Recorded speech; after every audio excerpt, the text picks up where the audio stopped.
Era para ser o momento mais especial da minha vida. Eu havia passado meses planejando tudo, cada detalhe, cada mimo, cada pôr do sol que assistimos juntos. As Maldivas não foram uma escolha ao acaso, mas um símbolo daquilo que eu acreditava que representamos, algo raro, belo e precioso. 6 passagens de primeira classe. Eu as comprei com o coração palpitando de expectativa. Seria a primeira vez que eu conseguiria reunir todos em algo que superasse a rotina cansada das reuniões de domingo. Meu marido, os pais dele, sempre exigentes, e os irmãos, que pareciam competir entre si pela medalha de quem mais me desprezava. Mesmo assim, eu insisti. Eu queria que me vissem. Que me respeitassem. Talvez, no fundo, eu só quisesse ser amada. Na véspera da viagem, a casa parecia vibrar com expectativa, mas havia algo estranho no ar. Eu havia notado os olhares cúmplices, os sorrisos tortos, as risadinhas abafadas. A sogra havia me dado um presente de viagem que consistia em um livro chamado Como Não Ser um Estorvo, embrulhado com laço e tudo. Eu ri por fora, engoli seco por dentro. E segui, como sempre fazia, engolindo. Fingindo. Mas naquela noite, ao arrumar a mala de meu marido, deixada aberta como quem já não se importa com o próprio segredo, o celular dele vibrou. A tela acendeu, e por puro reflexo, eu olhei. E então eu soube. Amor, mal posso esperar para ver sua cara quando aterrissarmos lá. Finalmente, só nós dois. Você sabe que ela vai entender, ela é boazinha demais. Eu não entendi. Não no começo. Meu cérebro recusou as palavras. Meu corpo congelou por alguns segundos antes de o coração começar a bater como se quisesse fugir do meu peito. Abri o histórico. As mensagens vinham de semanas. Fotografias. Planos. Comentários maldosos sobre mim. Ela, a tal namorada nova. Ele, rindo da minha dedicação, zombando do meu sonho de união. E foi ali, sentada no chão ao lado da mala que eu mesma havia feito para ele, que uma parte de mim morreu. E outra nasceu. Passei a noite em claro, revendo reservas, cancelando as passagens verdadeiras e trocando as datas, os destinos, os hotéis. Eu havia contratado um concierge exclusivo nas Maldivas, e ele ficou confuso quando pediu o cancelamento de tudo. Tenho uma nova ideia, eu disse, com a voz baixa e firme. Você pode me ajudar a remanejar a viagem para outro lugar? Bem, inesperado. Ele hesitou. Claro. Que lugar a senhora tem em mente? Fechei os olhos. Vi a imagem do sorriso debochado da minha sogra. Vi a cunhada me chamando de antonta útil. Ouvi meu marido dizendo que ela não precisa saber. Abri os olhos e respondi, quero remarcar para um aterro sanitário, no interior da Zâmbia. O mais remoto possível. E quero que todas as reservas de luxo permaneçam no sistema por mais 48 horas, até eles embarcarem. Pode fazer isso? Houve silêncio. E depois, um riso. Surpreso. Tímido. Com prazer, senhora. Na manhã seguinte, vestida com meu vestido branco de linho e óculos escuros, desci com as malas prontas. Eles estavam todos na sala. A sogra tomava café como uma rainha entronizada. O pai dele lia o jornal. O irmão mais novo brincava no celular. Meu marido, em pé, mexia em outra mala, uma que não era minha. Já estão todos prontos? Perguntei, tentando manter a voz firme, doce, controlada. Ele sorriu. Mas não era o sorriso que me apaixonei anos antes. Era um sorriso preguiçoso, cínico, o tipo de sorriso de quem acredita que tudo sempre estará sob seu controle. Então, amor, houve uma mudança de planos. Ah, é? Sim. Vamos levar a Beatriz no lugar. Ela está precisando de uma pausa. Do trabalho. E da vida. Eu não consegui responder de imediato. Só ouvi o som abafado da xícara da sogra sendo repousada com força no pires. Ela tem sido como uma filha para mim, sabia? Disse a velha, com a voz cortante. Você deveria aprender com ela, querida. Discreta, educada, prestativa. O irmão dele soltou um riso pelo nariz. E bem mais bonita também. Ali, parada no meio da sala, eu me perguntei quantas versões de mim existiam para cada um deles. A tola que pagava as viagens. A que organizava as festas. A que cedia sempre. A que eles podiam humilhar, e que mesmo assim estaria ali com o sorriso pronto. Mas não aquela manhã. Então vão vocês, respondi, pausadamente. Divirtam-se. Você vai ficar aqui? Meu marido perguntou, fingindo surpresa. Ah, não precisa ficar triste. Podemos ir outro dia, só nós dois. Esta viagem é mais um descanso de você. As palavras bateram como tapas. Mas eu sorri. Um sorriso leve, quase imperceptível. E dei um passo para trás, como quem se retira da cena. Eles me deixaram no portão. Nenhum olhar para trás. Nenhuma última palavra. Só buzinas e risos, enquanto partiam para o que acreditavam ser a semana mais luxuosa de suas vidas. Mal sabiam. Subi para o quarto e assisti pela câmera de rastreamento ao trajeto deles até o aeroporto. Tudo conforme o plano. O check-in feito, as etiquetas, os nomes corretos, as passagens de primeira classe impressas. Até a bagagem, tudo intacto. Só que com um destino inesperado. Naquele instante, enquanto embarcavam rumo ao que acreditavam ser o paraíso, eu arrumei minha própria mala, simples, pequena, leve. Reservei um spa nas montanhas. Um lugar silencioso, sem internet, sem rostos falsos, sem sorrisos venenosos. E esperei. Esperei pelo momento exato. A hora da chegada. O desembarque no coração da Zâmbia, em um pequeno aeroporto desértico, seguido por um carro que os levaria direto ao local reservado. Eu não precisei estar lá para ver. Mas recebia as fotos. E os áudios. E o silêncio desesperado que viria logo depois. O som da notificação me despertou às 5h43 da manhã, no horário exato que eu havia programado o rastreador para avisar o pouso. No visor do celular, o nome do aeroporto piscava em letras pequenas, quase tímidas: Move International Airport, Zâmbia. Fechei os olhos por um instante e imaginei a expressão do rosto da minha ex-sogra ao perceber que o ar ao redor não cheirava a água de cocô e flores do Pacífico, mas a poeira quente viva de uma terra onde o luxo era apenas uma miragem distante. Respirei fundo. Senti o cheiro do óleo essencial de lavanda no travesseiro do spa em que eu me encontrava. Era um contraste tão grotesco quanto poético.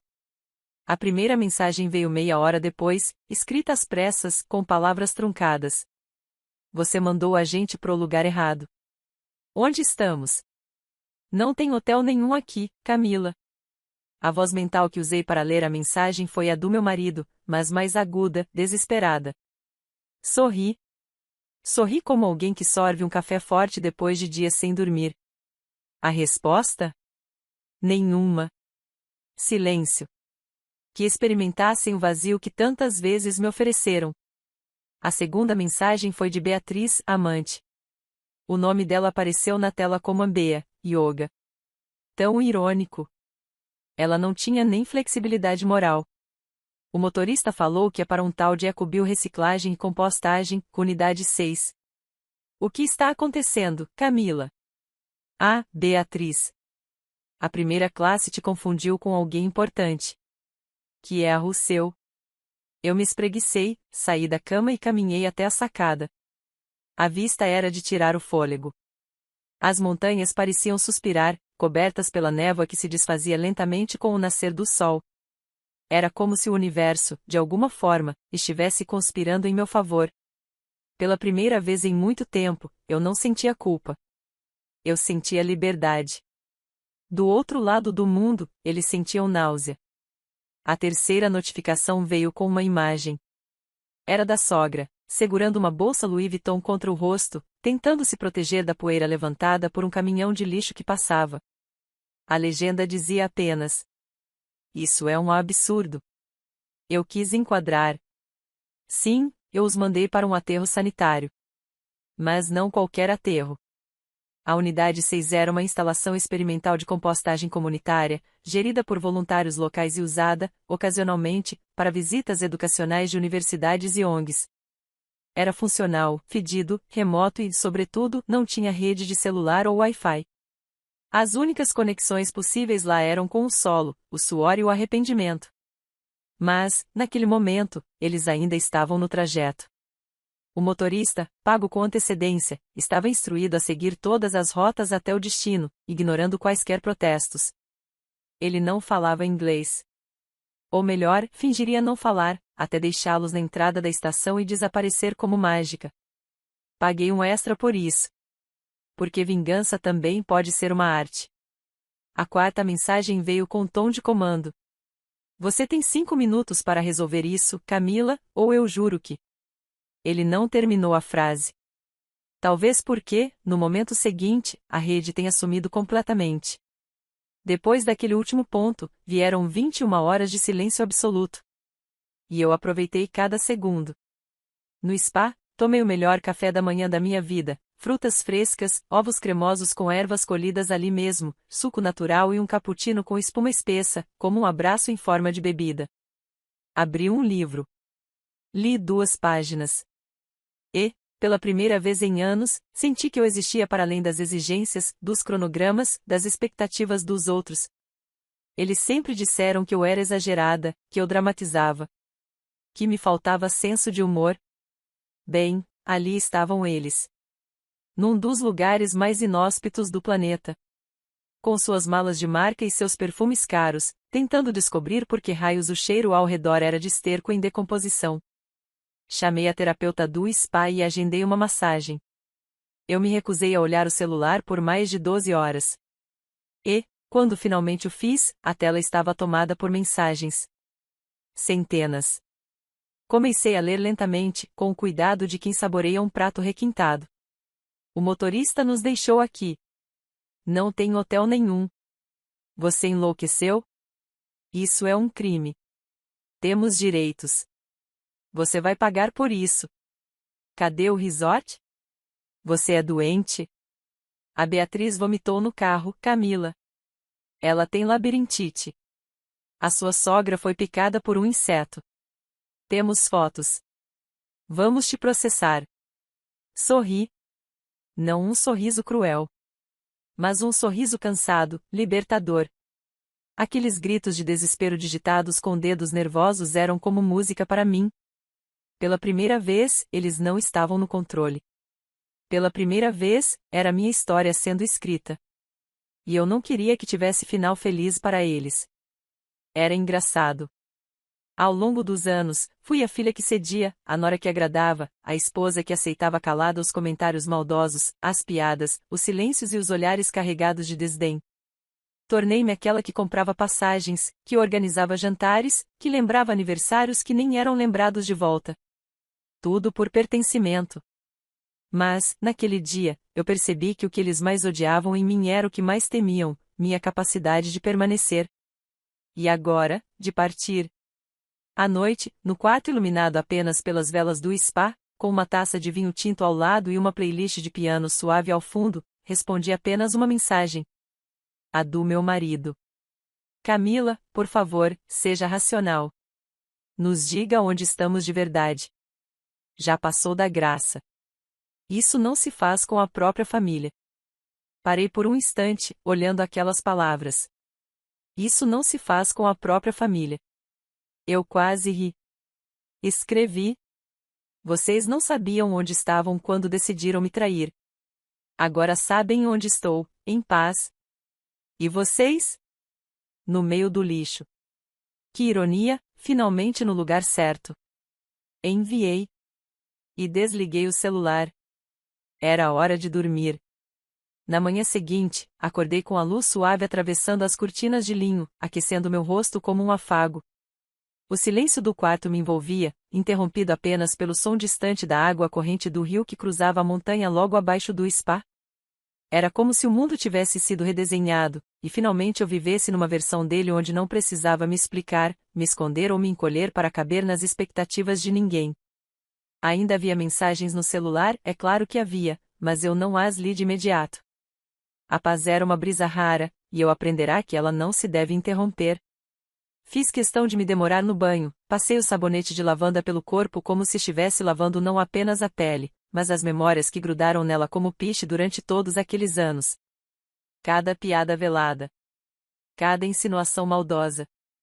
Cada vez que ouvi alguém dizer que eu era sensível demais, que eu fazia tempestade em copo d'água, que eu deveria ser mais útil. Era curioso como as feridas abertas por palavras não sangram, mas deixam marcas mais profundas do que cortes. E eu as carreguei por tempo demais. Após o café, finalmente desbloqueei o celular. 128 mensagens não lidas. 22 ligações perdidas. 6 áudios. Comecei pelos áudios. A primeira voz foi da minha sogra. Rascante, nervosa, carregada de ódio.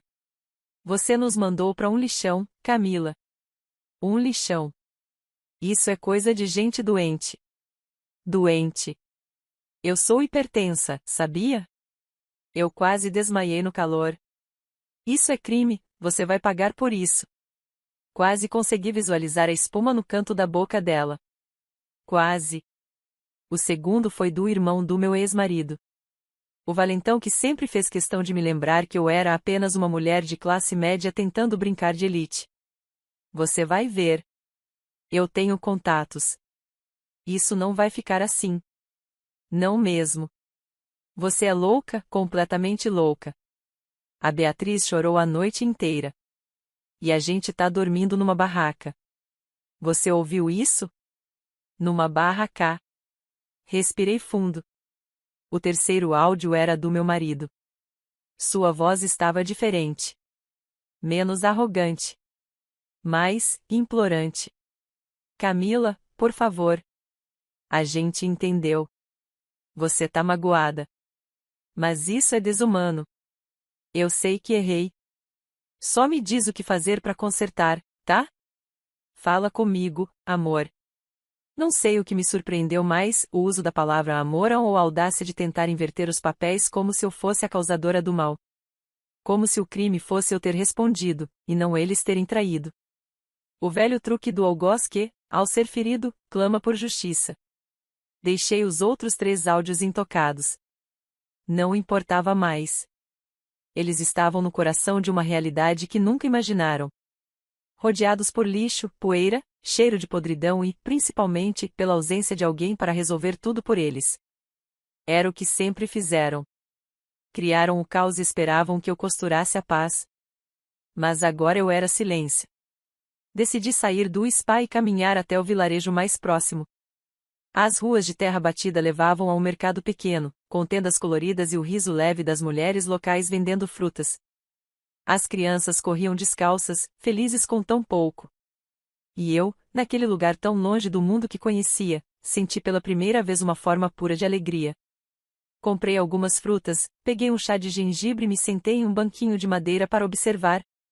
Pela primeira vez, eu era apenas uma mulher entre outras. Sem etiquetas. Sem cobranças. Sem fingimento. Foi ali, enquanto saboreava uma fatia de manga madura, que entendi uma coisa: eu não sentia saudade. Nem do meu marido. Nem da sogra. Nem da pretensa família. O que eu sentia, na verdade, era alívio. Alívio por ter escapado. Por ter me libertado. Por não ter mais que transformar amor em mendicância afetiva. Porque, no fundo, era isso que eles exigiam de mim, que eu mendigasse aprovação, amor, migalhas de pertencimento. Mas não mais. À noite, recebi um e-mail. Era da companhia aérea. Um formulário de avaliação da experiência de voo. Quase gargalhei. Na parte do comentário, digitei: inesquecível. Um voo que transformou vidas. Obrigada por manterem o destino em sigilo, eles jamais esquecerão a experiência. Nota, 5 estrelas. Enviei. E deletei todos os rastros. Apaguei o número deles. Bloqueei redes sociais. Troquei a senha do e-mail.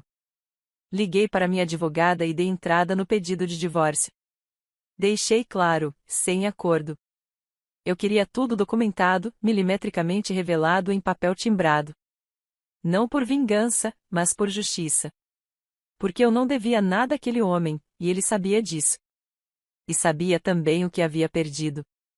Os dias seguintes foram mais silenciosos, e suspeitei que a conexão tivesse sido reestabelecida por lá. Não recebi mais mensagens. Talvez eles tivessem voltado. Talvez estivessem tentando apagar os rastros do vexame.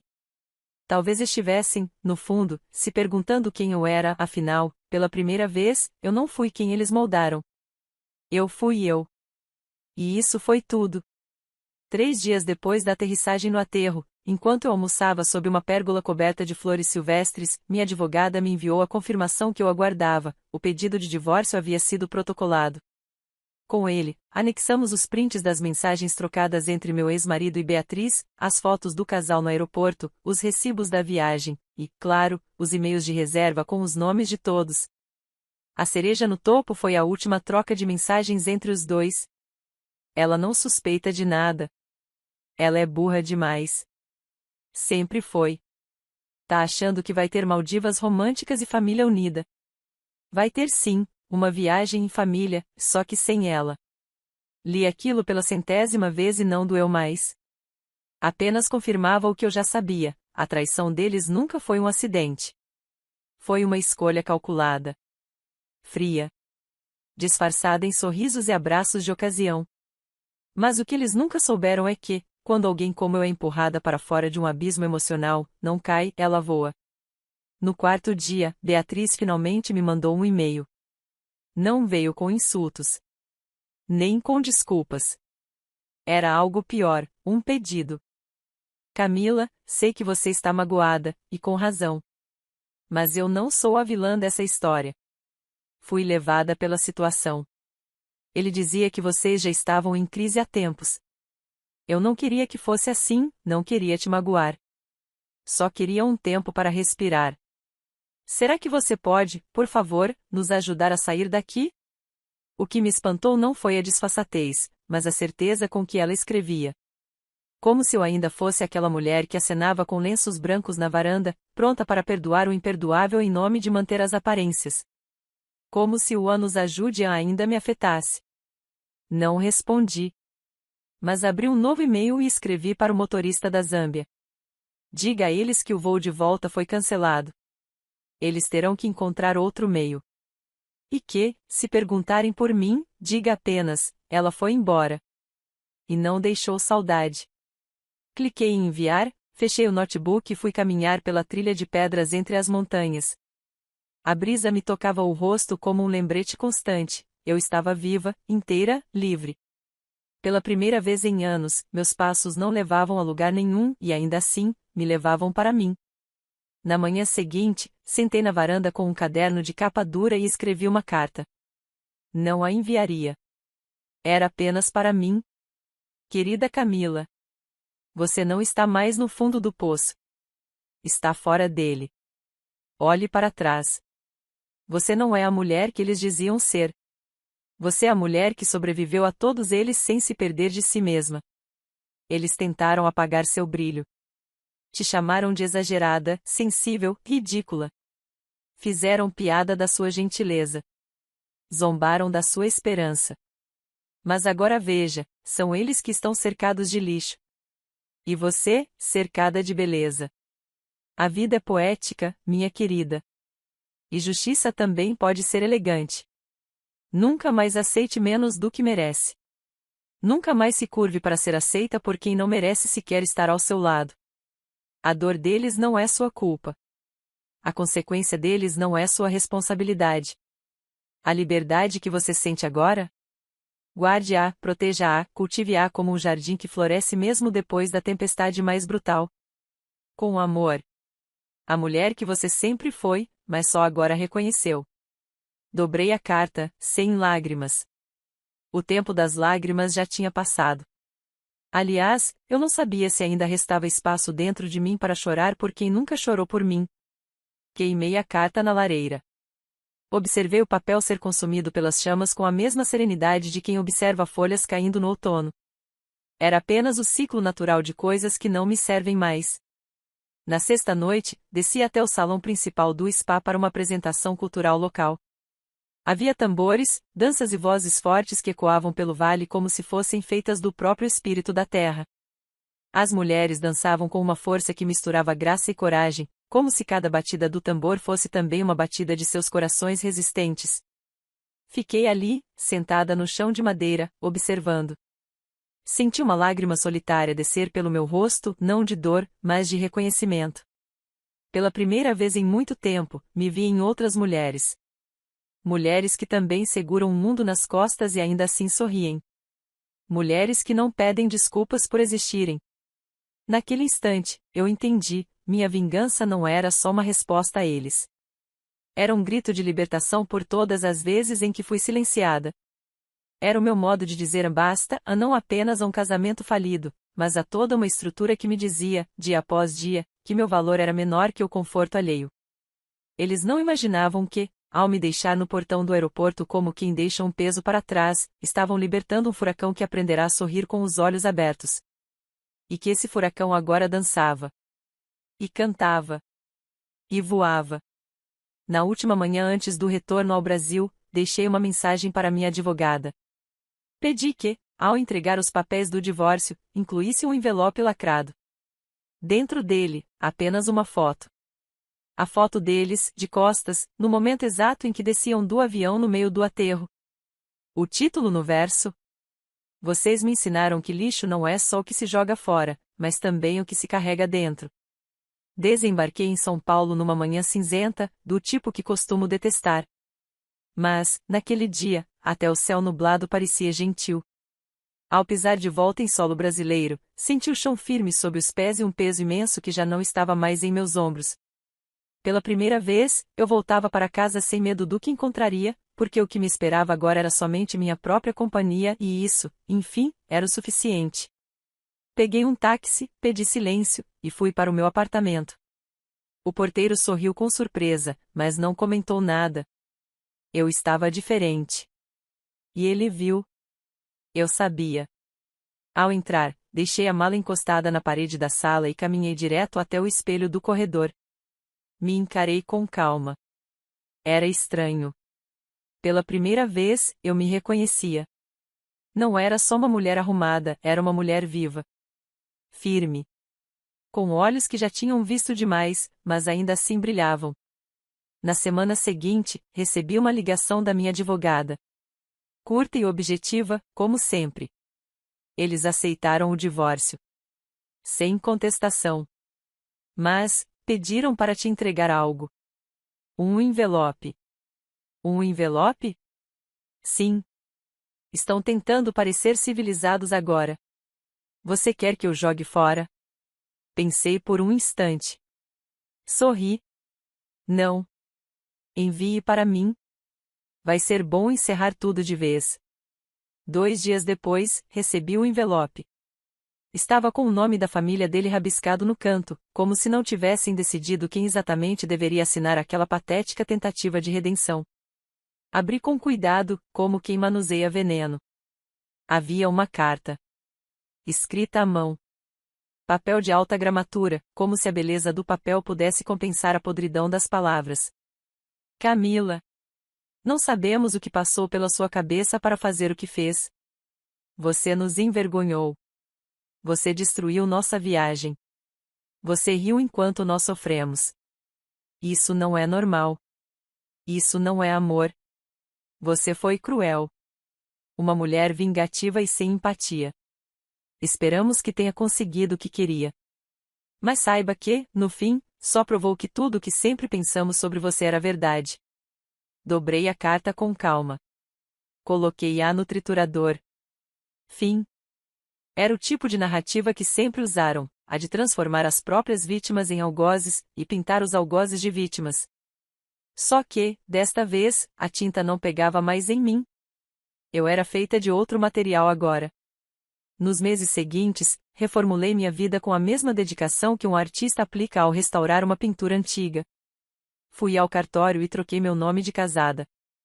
Abri uma nova conta bancária, fechei os cartões conjuntos. Reorganizei o apartamento, trocando até a posição dos móveis, cada canto precisava respirar sem memórias. E, com a mesma energia, comecei a estudar. Retomei um antigo desejo de infância, psicologia. Sempre quis entender por que as pessoas machucam outras que dizem amar. E por que, mesmo assim, muitas de nós insistimos em permanecer.